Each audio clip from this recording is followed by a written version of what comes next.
Ya, Assalamualaikum warahmatullahi wabarakatuh. Adik-adik, apa kabar sekalian?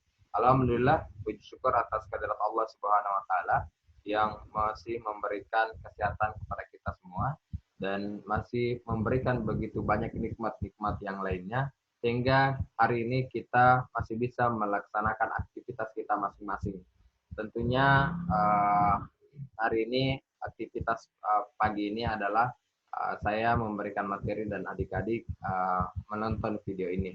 Ya, adik-adik sekalian, mudah-mudahan adik-adik tidak pernah bosan untuk terus belajar, khususnya dalam belajar sejarah pemikiran ekonomi ini, karena ini merupakan salah satu bagian dari jenjang yang harus dilewati untuk mendapatkan apa yang teman-teman cita-citakan. Tentunya tahap-tahap ini perlu dilalui agar kesempurnaan pada tahap selanjutnya bisa dicapai dengan baik. Ya, adik-adik sekalian, hari ini saya akan memberikan materi yang pertama terkait dengan aliran historis, kemudian yang kedua terkait dengan aliran institusional. Nah, aliran historis ini yang menganggap bahwa keputusan untuk menganut suatu sistem itu harus didasarkan pada aliran historis atau aliran sejarah. Kemudian aliran institusional yang mengatakan bahwa institusional sangat penting untuk mendukung suatu perekonomian. Jadi adik-adik sekalian, berikut ini adalah materi yang akan saya paparkan. Oke, yang pertama adalah aliran historis yang tentunya yang akan kita bahas untuk pertama kalinya adalah aliran historis itu mengkritik terhadap klasik dan neoklasik. Maaf, salah tulis. Jadi di sini aliran historis itu mengkritik terhadap klasik dan neoklasik. Apa yang dikritik? Yang dikritik adalah bahwa sebenarnya dalam perekonomian itu bukan terkait dengan keserakahan dan kepuasan semata, tetapi juga dalam mengambil keputusan ekonomi ada yang dibutuhkan yang namanya etika. Jadi kritiknya bahwa keserakahan itu dan kepuasan individu bukanlah suatu hal yang melekat pada manusia atau kepentingan individu itu, tetapi hal yang penting yang harus dijadikan acuan dalam bertindak sebagai manusia ekonomi adalah etika. Nah, dalam hal ini, sebagaimana kritik-kritik yang dilontarkan kepada kaum klasik dan neoklasik yang menganggap bahwa menurut klasik dalam hal ini Adam Smith menganggap bahwa keserakahan atau keinginan manusia ataupun dorongan kepuasan manusia akan membawa kepada kebaikan ekonomi karena hal tersebut akan meningkatkan produksi untuk memenuhi kepuasan ataupun keserakahan manusia yang dimana semakin tinggi produksi tersebut akan semakin menguatkan perekonomian. Nah, tetapi hal tersebut justru ditentang oleh kaum historis yang menganggap bahwa maaf, uh, manusia itu bukan persoalan keserakahan dan kepuasan, yang perlu kita ketahui adalah persoalan etika atau persoalan kemanusiaan atau bagaimana menghadapi dalam hal ini orang lain yang berkaitan dengan bagaimana memperlakukan orang lain. Makanya menurut aliran historis ini, intervensi pemerintah itu dibutuhkan agar tujuan-tujuan sosial dari sebuah perekonomian itu tetap bisa hadir tujuan sosialnya. Jadi ekonomi bukan persoalan kepuasan dan bukan persoalan uh, kebutuhan kebutuhan individual bisa terpenuhi, tetapi dalam hal ini ekonomi itu harus menghasilkan tujuan sosial. Dalam lingkungan sosial itu yang dimaksud dengan sosial adalah bagaimana relasi antara seorang dengan orang yang lain, bagaimana tidak ada kesenjangan sosial, kemiskinan, dan lain-lain. Nah, tentunya menurutnya intervensi pemerintah untuk tujuan sosial sehingga menghasilkan ekonomi keinginan bersama. Jadi setiap orang merasa puas karena tidak adanya kesenjangan, karena persamaan antara penduduk itu merata. Jadi tidak ada kecemburuan sosial. Maka itulah menurut historis dibutuhkan intervensi pemerintah untuk menjamin semua itu. Nah, kondisi dan realitas menghasilkan kesimpulan. Hal yang dikritik juga dari aliran historis adalah bahwa kesimpulan hari ini misalnya kita melihat bahwa kapitalisme atau ekonomi klasik akan menghasilkan efisiensi, itu kemudian digeneralisasikan bahwa sistem klasik atau sistem model pasar lah yang terbaik untuk membangun perekonomian.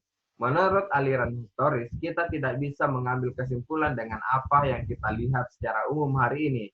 Tetapi kita bisa melihat dengan cara mengumpulkan kenyataan berdasarkan sejarah untuk mengambil kesimpulan.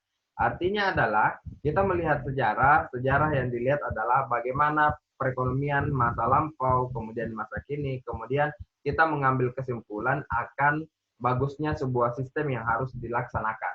Nah, hal ini dikritik bahwa misalnya kondisi di Inggris waktu itu sangat mungkin sudah cocok untuk menggunakan sistem pasar, tetapi kondisi di Jerman waktu itu yang cenderung tertinggal tidak cocok untuk menggunakan sistem pasar karena pada saat itu di Jerman masih tertinggal dibandingkan dengan di Inggris. Maka dari itu tidak serta-merta atas kesuksesan Inggris tersebut yang membuat harus dilaksanakan di negara lain. Begitupun kesuksesan di Eropa itu belum tentu cocok untuk di negara Asia misalnya Indonesia.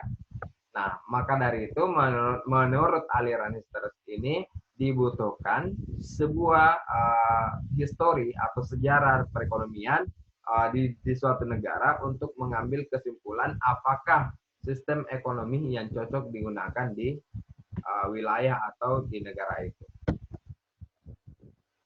Oke, kita lanjut adik-adik sekalian.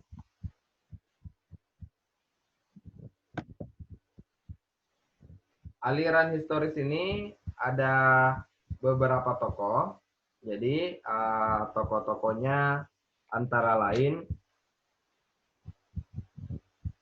Friedrich List, kemudian Bruno Hildebrand, kemudian Gustav van Schmuller, kemudian Werner Sombart, Max Weber, dan Henry Charles Carey.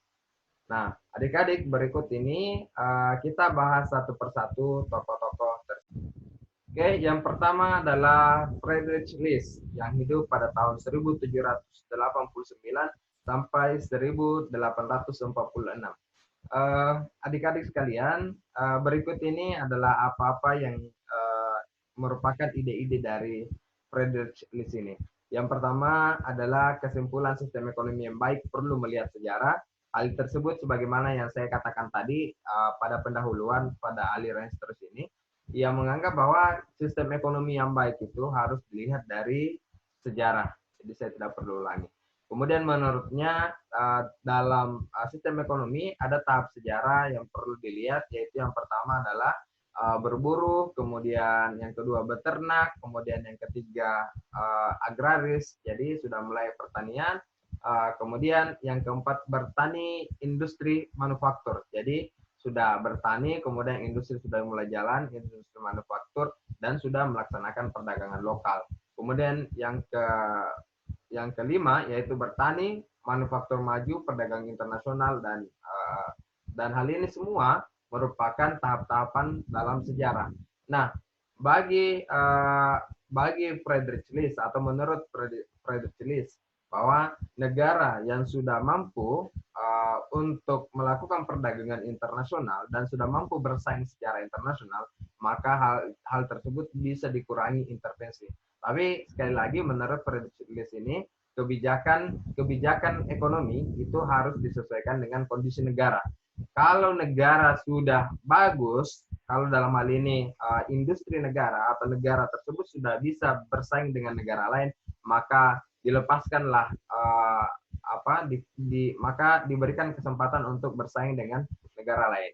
Namun jika tidak, maka tentunya negara harus mendorong agar bagaimana negara tersebut bisa berkembang. Menurut Friedrich List ini juga mengatakan bahwa jika seseorang hanya bertani atau jika negara hanya mengandalkan pada pertanian saja, maka negara tersebut akan cenderung tertinggal. Maka menurutnya yang perlu dilaksanakan oleh suatu negara adalah industrialisasi. sebagai jalan untuk kemajuan ekonomi.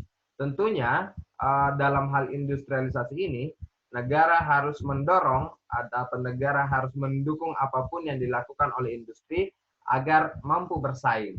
Nah, jika negara sudah mampu bersaing, kemudian negara bisa mengurangi intervensi terhadap terhadap industri mereka. Nah, salah satu contoh untuk membangun industrinya adalah melakukan proteksi terhadap barang-barang produk luar negeri. Membuat dulu atau mendorong dulu industrialisasi industri dalam negeri agar bisa bersaing dengan industri-industri luar negeri. Nah, itu menurut Friedrich List. Sekali lagi kesimpulan dari Friedrich List ini adalah bahwa negara harus membangun industri agar bisa bersaing dengan negara maju. Menurutnya, kebodohan terbesar negara berkembang atau negara yang memiliki hasil pertanian adalah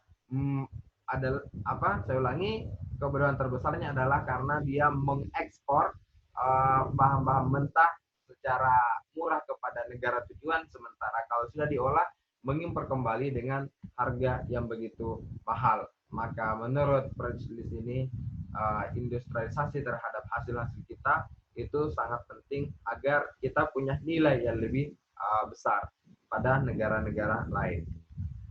Oke, adik-adik sekalian, kita lanjutkan yaitu Bruno Hildebrand yang hidup tahun 1812 sampai 1878. Nah, pembahasannya di sini tidak banyak. Yang yang utama adalah dalam hal statistik, dia menganggap bahwa dalam hal sejarah kita membutuhkan statistik, atau istilah trennya hari ini kita membutuhkan time series untuk mengambil sebuah kebijakan. Jadi time series tersebut kita akan melihat bahwa misalnya bagaimana investasi selama ini mempengaruhi pertumbuhan ekonomi, bagaimana proses politik misalnya mempengaruhi ekonomi. Nah, histori sejarah itulah yang dijadikan acuan untuk mengambil keputusan ekonomi saat ini dan ke depan. Nah, sekali lagi dia kembali kepada aliran sejarah itu sendiri. Nah, selanjutnya adik-adik sekalian, ada tingkatan masyarakat menurut Bruno Hildebrand yang saat ini kita gunakan. Yang pertama, barter. Jadi manusia waktu itu barter. Kemudian karena kesulitan dalam hal barter, kemudian ada namanya kesepakatan dalam bentuk uang. Nah, apakah itu emas, apakah itu uang kertas, dan lain-lain. Nah, hari ini kita sudah masuk pada era kredit, bahwa untuk memiliki sesuatu, kita tidak perlu memiliki uang. Yang harus kita miliki adalah kepercayaan itu sendiri. Nah, kalau misalnya proses kredit ini, kalau kita sudah punya kepercayaan, maka kita bisa menggunakan uang sebanyak-banyaknya yang bukan uang kita dalam bentuk kredit. Hal yang lain misalnya kita mau beli rumah, kita tidak punya uang, kita bisa kredit. Kemudian beli mobil, tidak punya uang, bisa kita kredit. Nah, hal-hal ini sudah diprediksikan oleh Bruno Hildebrand pada tahun 1812 sampai 1817 yang terrealisasi hari ini. Jadi, kredit itu juga menjadi stimulus dalam pembangunan ekonomi nasional. Nah, kita lihat bahwa perkembangan masyarakat itu disebabkan karena tingginya stimulus kredit yang diberikan oleh perbankan kepada masyarakat, dan bahkan menjadi nyawa bagi perbankan adalah dengan memberikan kredit kepada masyarakat yang tidak memiliki uang untuk memiliki secara langsung barang-barang yang bisa dimilikinya. Oke, kita lanjut. Setelah Bruno Hildebrand, selanjutnya adalah Gustav von Smoller. Jadi Gustav von Smoller ini hidup pada tahun 1839 sampai 1917. Ini kita satu abad, maksudnya 1917 sampai mungkin kita adalah tahun kelahiran antara 1917 sampai 2000. Nah, adik-adik sekalian, adapun yang dijadikan Gustav ini atau yang dikenal dari Gustav von Smoller ini adalah yang pertama, pengambilan kesimpulan dengan metode deduktif yang saya sudah jelaskan tadi di awal. Jadi saya tidak perlu jelaskan lagi. Kemudian yang kedua, kebijakan bukan hanya intervensi ekonomi, tetapi juga politik dan sosial. Kemudian yang ketiga, ini yang mungkin berbeda dari yang lainnya adalah perlindungan terhadap buruh adalah temuannya. Nah, kebijakan bukan hanya intervensi ekonomi. Jadi untuk membangun sebuah perekonomian, kita harus tetap menjaga dalam stabilitas politik, sosial, dan lain-lain. Karena jika politik amburadul, kemudian sosial ada kesenjangan sosial, maka sistem ekonomi tidak bisa berjalan dengan baik. Maka dibutuhkan adalah intervensi di ekonomi, politik, dan sosial untuk menjamin atau untuk membuat perekonomian bisa tetap berjalan sebagaimana biasanya. Kemudian yang kedua adalah perlindungan terhadap buruh dan perlindungan terhadap buruh. Perlindungan terhadap buruh ini tentunya sangat dibutuhkan agar masyarakat buruh bisa, saya ulangi, agar masyarakat buruh bisa tetap mendapatkan jaminan minimal atau mendapatkan hak-haknya dan tidak ada penindasan ataupun penghisapan dalam istilah-istilah Marxisme. Jadi buruh ini kemudian membentuk sebuah komunitas. Komunitas itu yang menjadi gerakan perlawanannya untuk menuntut hak-haknya. Jadi dengan adanya gerakan-gerakan buruh itu, mereka tidak lagi dieksploitasi sebagaimana yang terjadi sebelumnya. Oke, adik-adik sekalian, setelah Gustav von Smoller, kita lanjut pada Werner Sombart yang lahir pada tahun 1863 sampai 1941. Menurut Werner Sombart bahwa tahap-tahap kapitalisme itu ada 4. Yang pertama adalah prakapitalis, yang kedua adalah kapitalis menengah, kemudian yang ketiga adalah kapitalis tinggi, dan yang keempat adalah kapitalis akhir. Jadi tingkat prakapitalis ini disebutkan bahwa masyarakat hidupnya pada saat itu seperti dengan prakomunal, atau dalam hal ini masyarakat komunal, yaitu struktur sosial masih berat kepada pertanian, kemudian kebutuhan masih rendah atau kurang, uang masih belum dikenal, masih menggunakan barter, motif laba maksimum itu belum tampak, kemudian produksi hampir seluruhnya untuk diri sendiri. Jadi pada prakapitalis, jadi belum masuk pada kapitalis menengah. Nah, pada prakapitalis itu jadi kebutuhan ya belum terlalu banyak dan lain-lain sebagainya. Kemudian yang kedua adalah kapitalis menengah, di mana kehidupan ekonomi masih berkomunal tapi individualistis, sudah mulai individualistis. Struktur pertanian pertanian dan industri sudah mulai berimbang. Masyarakat sudah mengenal uang, kemudian motif laba maksimum sudah mulai tampak. Kemudian produksi tidak hanya untuk diri sendiri, tetapi sudah bisa memberikan kepada orang lain. Kemudian yang ketiga atau kapitalisme tinggi yang menonjol itu adalah komunalnya hilang, individualisme mulai dominan, kemudian struktur ekonomi semakin berat ke industri dan perkotaan. Uang menjadi menonjol, motif laba maksimum semakin kelihatan. Dan tingkatan terakhir dalam kapitalisme tahap akhir yang ditunjukkan oleh individualismenya yang sangat tinggi, kepentingan masyarakat tidak bisa diabaikan, kemudian industri meluas ke padat modal, di samping uang kartal juga sudah dikenal dengan namanya uang giral. Motif laba maksimum sangat tinggi dan tidak mempertimbangkan tetapi juga mempertimbangkan penggunaan laba untuk kepentingan masyarakat untuk struktur pasar. Jadi tahap-tahap kapitalisme itu sendiri menurut Werner Sombart dari waktu ke waktu. Nah, selanjutnya adalah Max Weber. Jadi Max Weber ini adalah dia menemukan bagaimana peran agama dalam ekonomi. Dalam hal ini dia menganggap bahwa dalam kelompok Calvinis kerja adalah tugas suci dan keselamatan hanya untuk orang-orang yang terpilih. Jadi semua orang berusaha untuk bekerja sebaik mungkin karena dianggap bahwa kerja adalah tugas suci. Tugas suci itu kemudian merupakan tugas untuk tugas suci itu adalah dalam hal ini kita sebagai masyarakat harus bekerja sebaik mungkin, dan karena dengan bekerja sebaik mungkin bisa mendapatkan, bisa menjadi orang yang terpilih, dan keselamatan hanya untuk orang yang terpilih. Maka tidak heran waktu itu dengan semangat agama yang ada di Jerman waktu itu yang membuat yang memiliki posisi-posisi tinggi atau direktur atau jabatan-jabatan posisi penting itu adalah orang-orang yang beragama, yang tentunya dalam hal ini didorong oleh dorongan bahwa bekerja lebih giat, bekerja lebih keras adalah suatu hal yang sangat penting dan tugas suci. Itu adalah dorongan religius untuk membangun perekonomian. Nah, selanjutnya adalah yang terakhir yaitu Henry Charles Carey juga tidak banyak dalam hal ini dia mengatakan bahwa negara harus diversifikasi di dalam hal produksi untuk menciptakan lapangan kerja. Jadi negara harus kreatif untuk membuat suatu diversifikasi dalam perekonomian agar mampu mendorong penciptaan lapangan kerja.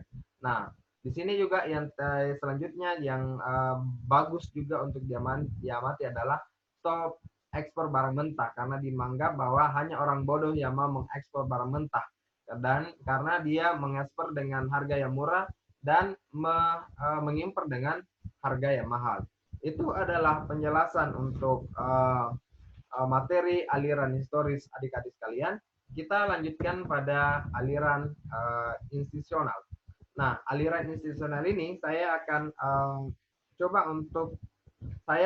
mempresentasikan, atau dalam hal ini saya akan melengkapi dari presentasi yang dilakukan oleh adik-adik pada semester lalu dari materi aliran institusional ini.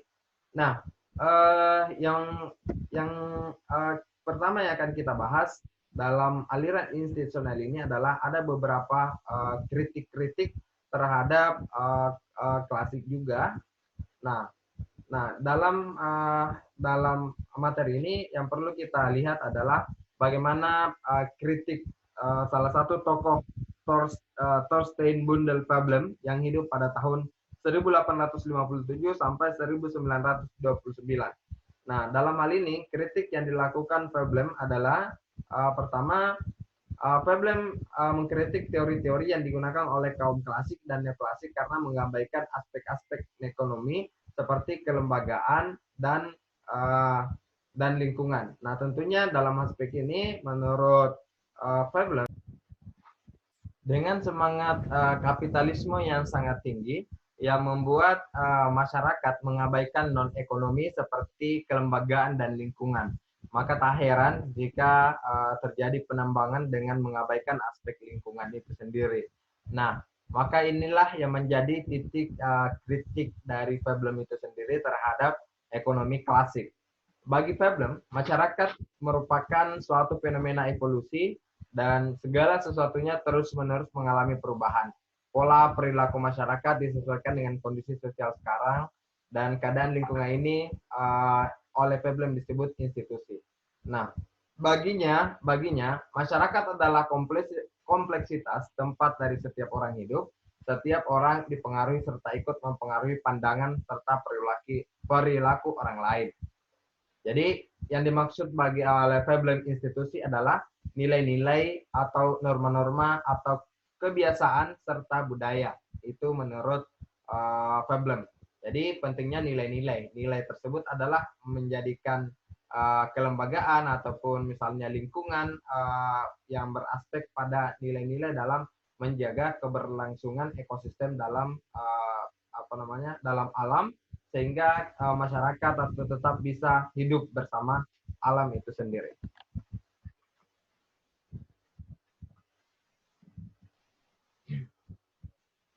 Jadi adapun yang disampaikan oleh Thorstein Veblen ini adalah bahwa yang pertama the theory of leisure of class, kemudian theory of business enterprise, kemudian the instinct of worship and state of industrial art, the engineer of price system, dan option hours, ownership and business enterprise in the recent times in the case in America.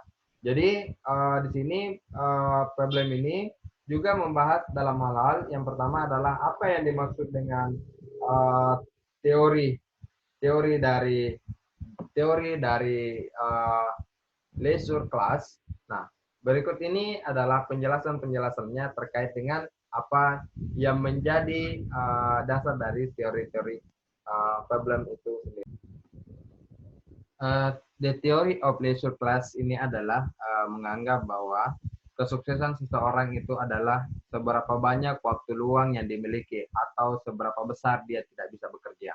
Menurut problem ini, yang dianggap sukses pada waktu itu, pada masanya adalah perempuan-perempuan yang tidak bekerja atau misalnya uh, uh, adalah para pelaku atau di sini dalam ini manusia yang kurang bekerja tetapi mampu memiliki kepemilikan yang elit dalam hal ini memiliki barang-barang mewah dan tetapi pekerjaannya kurang, maka itulah yang dianggap adalah orang-orang yang sukses.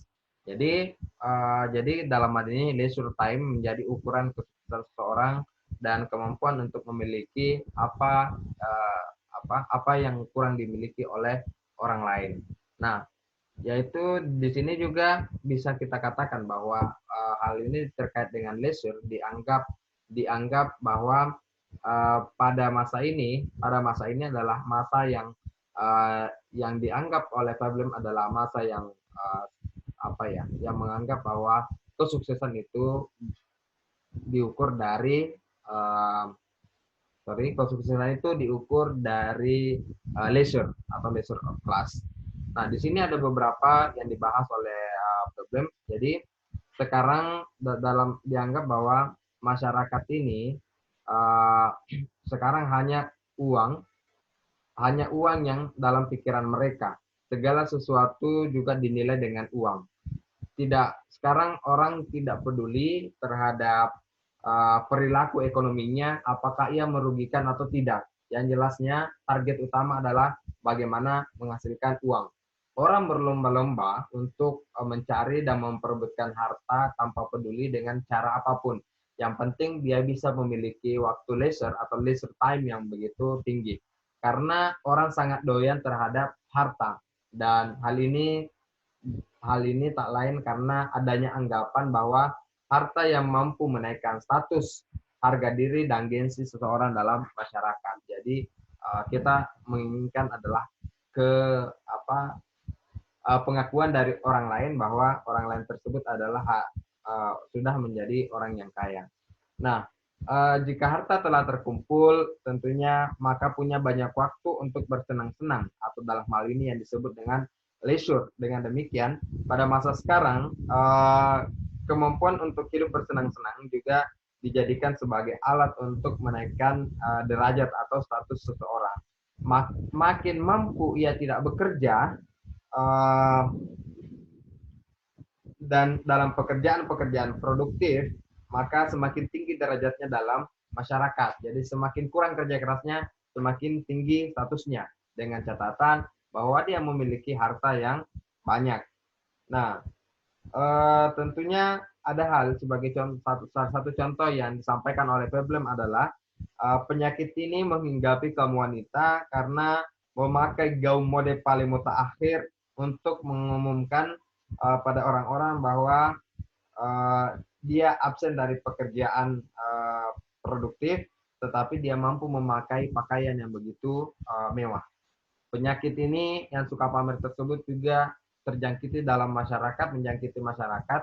Nah, kalau misalnya bos yang istirahat atau berliburan berbulan-bulan kemudian tetap mampu mendapatkan keuntungan yang begitu besar, maka itulah yang disebut sebagai leisure bagi problem. Padahal menurutnya itu hal yang tidak produktif.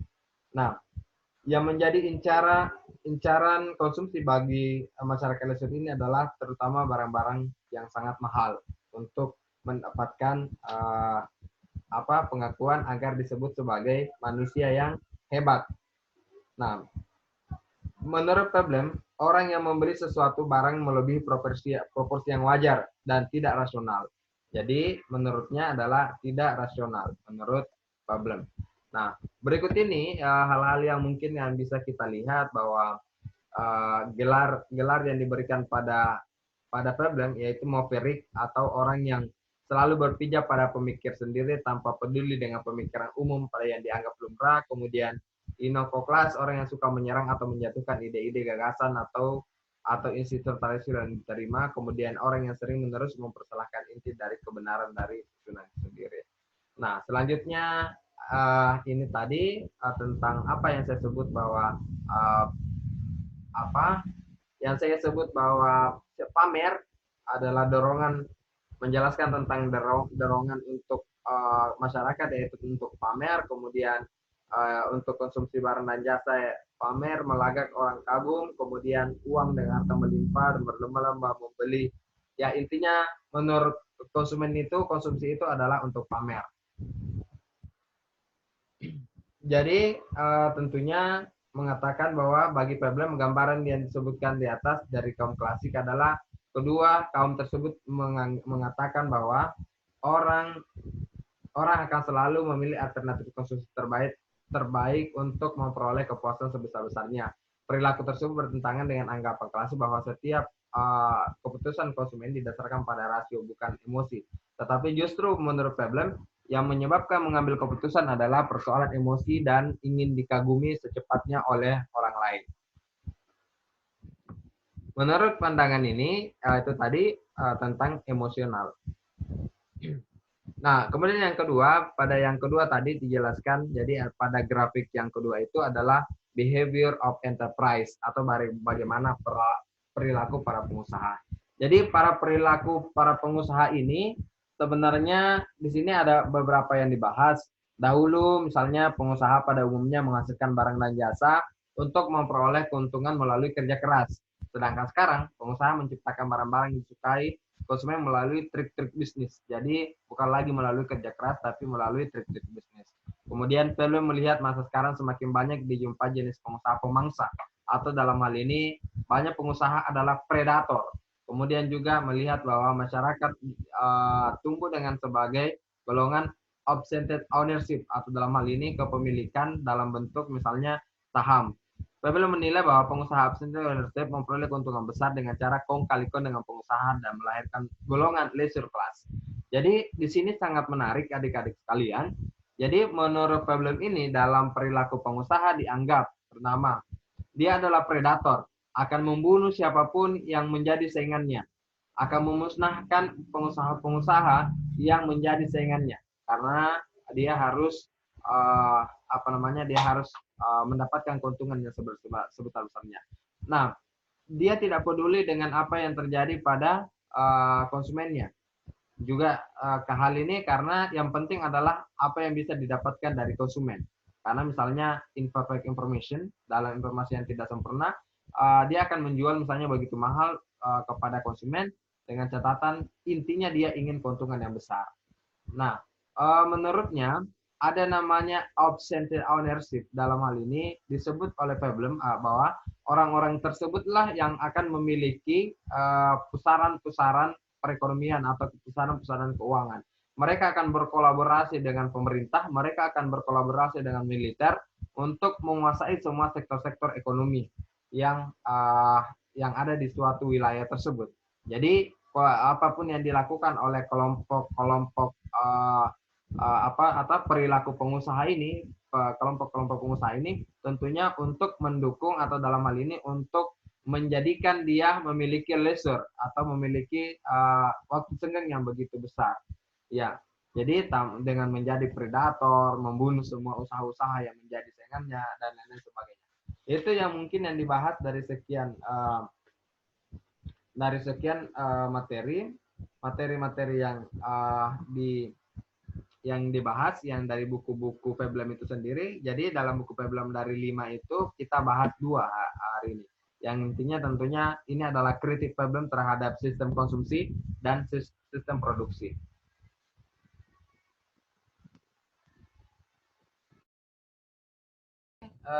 Kita lanjut adik-adik. Nah, dari yang dijelaskan tersebut tentunya kita lanjut pada pembahasan selanjutnya, yaitu tokoh-tokoh institusional lainnya. Nah, tokoh-tokoh institusional lainnya ini yaitu yang pertama adalah Wesley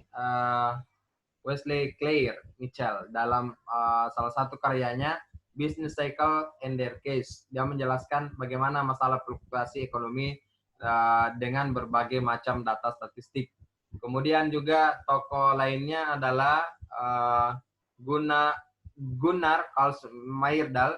Dia menulis buku diantaranya Value of Social Theory. Dia percaya bahwa pemikiran institusional sangat diperlukan dalam melaksanakan pembangunan di negara-negara berkembang.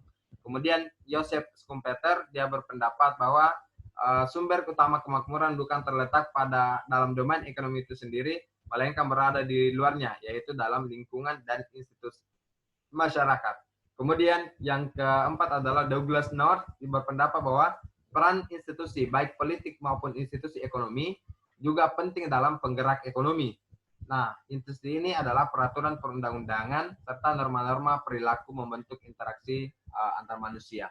Jadi kesimpulan yang bisa diambil dari sini adalah bahwa dari apa yang disampaikan dikemukakan oleh Veblen dalam hal ini kebiasaan atau ada sesuatu yang melekat pada masyarakat, tentunya hal ini perlu diperbaiki. Nah, salah satu yang dikritik Veblen adalah bagaimana pola produksi, kemudian bagaimana pola konsumsi masyarakat. Tentunya hal ini yang mendorong kita atau dalam ini mendorong pengembangan kritik-kritik tersebut terhadap klasik. Nah, hal ini untuk menjamin semua itu, untuk menjamin perilaku produsen atau perilaku konsumen, sebenarnya sangat dibutuhkan yang namanya institusi. Baik itu kalau menurut Douglas North bahwa institusi perundang-undangan atau institusi negara. Nah, hal ini tentunya jika semua berjalan dengan baik, maka tujuan awal untuk mencapai kesejahteraan masyarakat itu menjadi dominan dengan mengurangi yang namanya ketimpangan antara satu penduduk dengan penduduk yang lainnya. Oke adik-adik, saya kira untuk materi hari ini cukup sekian. Saya ucapkan terima kasih. Assalamualaikum warahmatullahi wabarakatuh.